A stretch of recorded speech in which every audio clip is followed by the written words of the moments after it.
They didn't come in flying saucers with flashing lights or thunderous sounds that tore the sky apart. There was no moment of dramatic arrival, no grand reveal. It's almost as if they were never gone, as if they had always been watching, from a distance just far enough to remain invisible, yet close enough to observe every mistake we make, every war we wage, every choice we regret.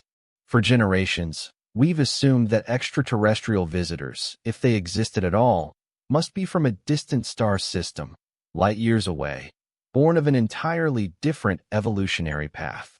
But what if we've been looking in the wrong direction all along? What if the truth isn't out there among the stars, but right here, embedded in our own timeline? What if aliens are not visitors from another planet, but travelers from another time? It sounds like science fiction, maybe even conspiracy theory, until you begin to look at the patterns that stretch across decades, across cultures, continents, and personal testimonies. So many reports tell the same story. Thin, hairless beings with large craniums, enormous black eyes, and small, nearly featureless mouths. They do not speak, but communicate through thoughts. They do not breathe our air, not for long, and often seem repelled by our environment, as if their bodies are fragile, unsuited to the world we live in.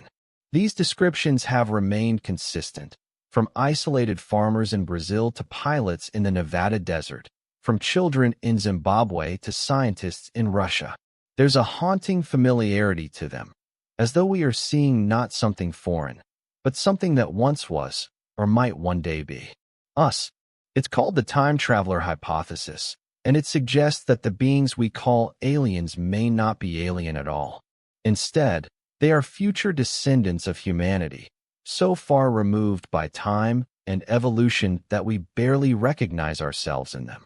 They come not to invade, not to conquer, but to observe, to collect, perhaps even to warn. And the strangest part? The science doesn't completely reject it. Let's start with biology. Look at the trajectory of human evolution. As our technology advances, the need for physical labor decreases. Over generations, this could lead to smaller, more delicate bodies. As we spend more time in artificial environments, indoors, underground, in space, our eyes may evolve to adapt to low-light conditions, becoming larger, more sensitive.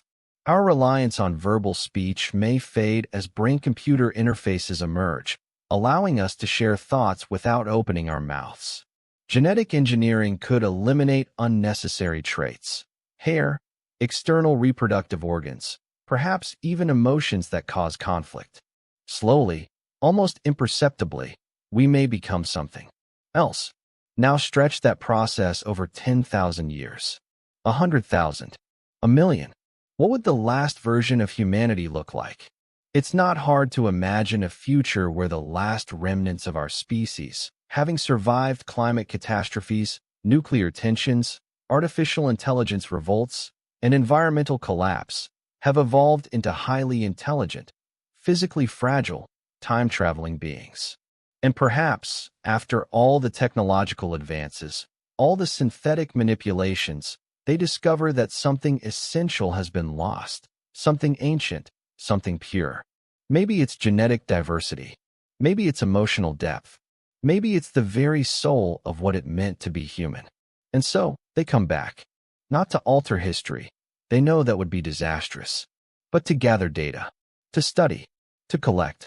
Perhaps even to reintroduce pieces of the past into their failing present.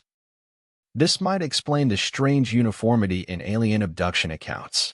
People describe being taken aboard a craft, lying on cold metallic tables, surrounded by emotionless beings who seem fascinated by human bodies.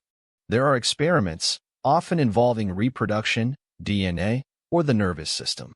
Many abductees describe feelings of confusion, as if they were part of something larger that they couldn't comprehend. Others recall messages, visions of Earth in flames, warnings of ecological collapse, images of human suffering delivered through direct mental connection. And here's where the theory becomes especially haunting. If these visitors are future humans, then they are not gods or monsters. They are not here by accident. They are not simply curious. They're desperate. They may be returning to the past because our present, their past, is the last fertile moment. The final window before extinction. The last time when humans were still diverse, emotionally rich, and biologically viable. If that's true, then every encounter we've dismissed, every story we've ridiculed, every crazy person we've ignored, may have been witnessing the greatest warning in history. A message not from the stars, but from our own future. And that message, buried beneath decades of denial and ridicule, may be terrifyingly simple. Do not make the same mistakes we did. But here's the real twist. If they are us, then every encounter is not just a mystery, it's a mirror. A reflection of what we could become. Perhaps they're not just coming back for DNA or for observation. Perhaps they're here to study the moment we lost ourselves. The turning point. The era when humanity's trajectory split. When we still had the power to choose compassion over control, nature over convenience, community over competition. Maybe, just maybe, they're trying to understand how they became what they are, by watching us become what we are. Now pause and consider the implications. Why are so many alien encounters described as cold? Why do these beings show no signs of emotion, no empathy, no comfort? Why are abductees often left shaken, feeling violated, as though they were nothing more than a biological sample? Is it because these future beings have lost the very essence of humanity, the ability to feel? Have they replaced wonder with data, love with calculation, empathy with procedure? And if so, then perhaps their visits aren't just scientific missions, they are acts of mourning, of regret, of ghosts returning to the scene of a tragedy that hasn't yet happened. Time travel itself remains one of the great scientific unknowns. But according to some interpretations of quantum physics and general relativity, it may not be impossible, just extremely difficult.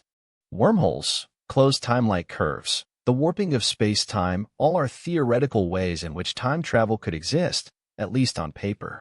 And if future humans discovered how to manipulate time, not to change it, but to move through it, then why wouldn't they use that power to explore their own origins, to study the seeds of their own downfall?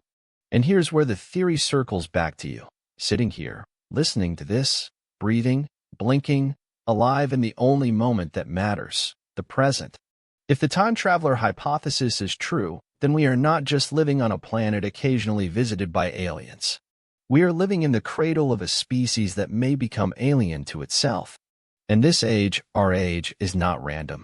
It is the tipping point, the moment where paths diverge, where empathy could triumph over apathy, where we could still remember what it means to be human before we forget it forever. We often ask ourselves, why don't they make contact? Why don't they speak clearly, give us answers, stop our wars, heal our planet? But think carefully.